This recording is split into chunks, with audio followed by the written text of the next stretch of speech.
बिस्मिल्लाहिर्रहमानिर्रहीम। अस्सलामुअलैकुम। क्या हाल चाल है आप सबके? अल्हम्दुलिल्लाह, अल्लाह के फजल करम से मैं ठीक हूँ जी। पोटैटो चिकन क्रॉकर्स बनाएंगे तो इसके लिए क्रॉकर्स बनाने के लिए जो चीज़ें चाहिए हम देखते हैं कैसे बनाएंगे।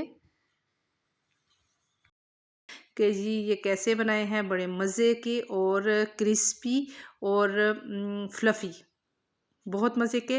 तो चलिए इंग्रेडिएंट्स की तरफ आते हैं। तो हमने लिए हैं जी यहाँ पे चिकन लेना है हमने 400 ग्राम्स, और जितना ही चिकन होगा उतने ही हमने आलू लेने हैं।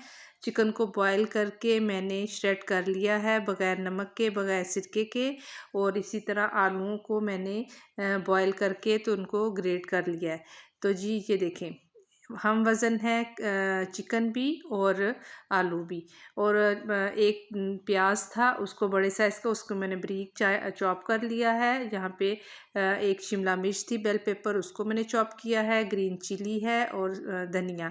यहाँ पे जी मसाले हैं नमक, मिर्च, कुटी लाल मिर्च और उसका लहसुन का पाउडर और गरम मसाला। और यहाँ पर जी 2 अंडे हैं और ब्रेड क्रम्स हैं। तो 2 चम्मच लेंगे, 1 चम्मच हम कुकिंग ऑयल लेंगे, सिर्फ 1 चम्मच, क्योंकि हमने इसमें फ्राई करना है प्याज को, जिसकी हमने प्रिपेयर करना है क्रॉकर्स के लिए। तो ये एक बड़े साइज़ का प्याज जो था वो मैंने बारीक चॉप कर लिया है। अब इसको हम सिर्फ 2 से 3 मिनट फ्राई करेंगे। ना हमने इसको ब्राउन करना है, ना ही हमने इनको गलाना है, बस हल्का सा सोते कर लिया। और बस इसमें अब जाएगा जी ग्रीन चिली, और यहाँ पे एक बेल पेपर है, वो चीज़ें मिक्स कर लेंगे हम। बिल्कुल हल्की आंच पे चूल्हा जो है वो जल रहा है। यहाँ पे ड्राई इंग्रेडिएंट्स नमक, क्रश चिली, लहसुन पाउडर, गरम मसाला और ब्लैक पेपर, ये चीज़ें डाल दी हैं। इनको हम अच्छी तरह मिक्स कर लेंगे। अब हमने चिकन जो बॉईल करके सेट करके रखी थी वो भी इसमें डाल के अच्छी तरह से मिक्स कर लेंगे और फ्लेम ऑफ कर देंगे। अब हमें फ्लेम की ज़रूरत नहीं, फ्लेम हमने ऑफ कर देना है।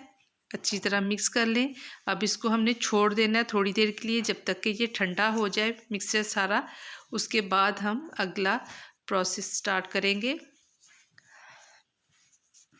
ठंडा हो चुका है, हमने डाला है इसमें बहुत सारा धनिया, ताकि ये हरा भरा मज़ेदार सा हो जाए। अब धनिए को भी मिक्स कर लें और अच्छी तरह से एक दफ़ा इसको खवाल लग जाए। तो मैंने अच्छी तरह से इसको मिक्स किया है। अब यहाँ पे जाएगा जी 400 ग्राम आलू, जो मैंने बॉईल करके तो उसको ग्रेट करके रखे हुए थे। इनको अच्छी तरह से हमने ये इस मिक्सर के अंदर गूंदना है। कोई भी गुठली इसके अंदर ना रहे, अच्छी तरह से मिक्स कर लें। आप देख सकते हैं सब चीज़ों को यकजा करना है। ये मिक्स हो चुका है।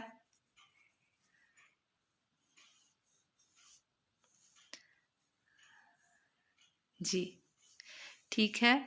अब यहाँ पे जाएगा 1 कप जो है ब्रेड क्रम्स इसलिए डालेंगे हम कि इसमें जो नमी है वो ये ख़त्म हो जाए और बाइंडिंग का काम करेगा ब्रेड क्रम्ब। इससे बहुत अच्छी तरह से ये रोल जो है, क्रॉकर्स जो हैं, वो बाइंड हो जाएंगे। ये देखें, मैं आपको दिखा देती हूँ एक दफ़ा। इनको ज़ोर से बंद करके मुट्ठी को खोलेंगे तो वो अच्छी तरह से बाइंडिंग की शेप आ जाएगी।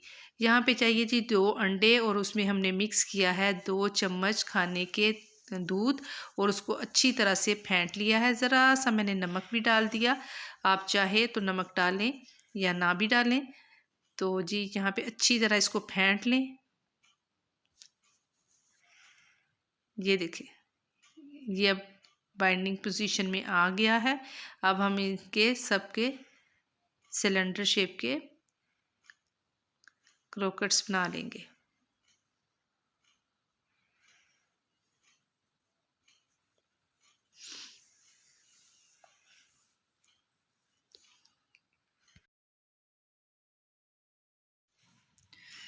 जी इतने आलू से 400 ग्राम आलू हों और 400 ग्राम ही चिकन हो तो इससे आपके 2 दर्जन क्रॉकर्स बन जाएंगे।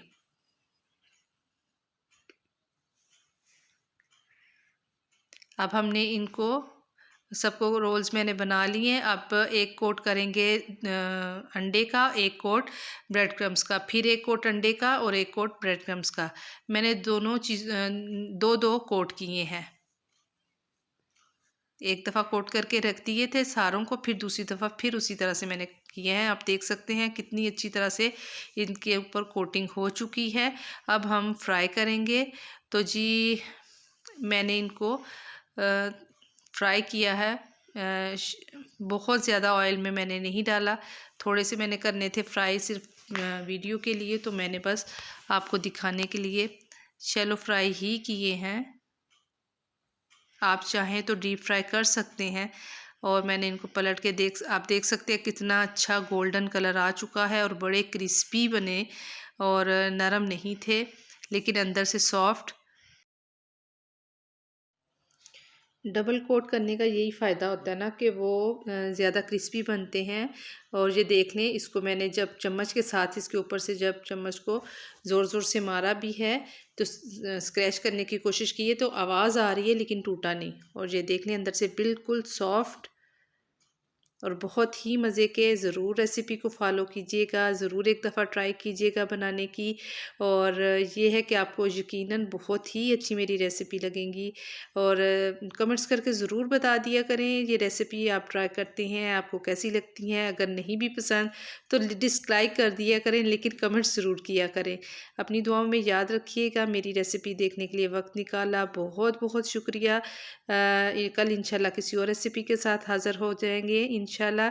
लाइक कर दें, सब्सक्राइब कर दें और शेयर कर दें। अपनी दुआओं में याद रखिएगा। अल्लाह हाफिज़।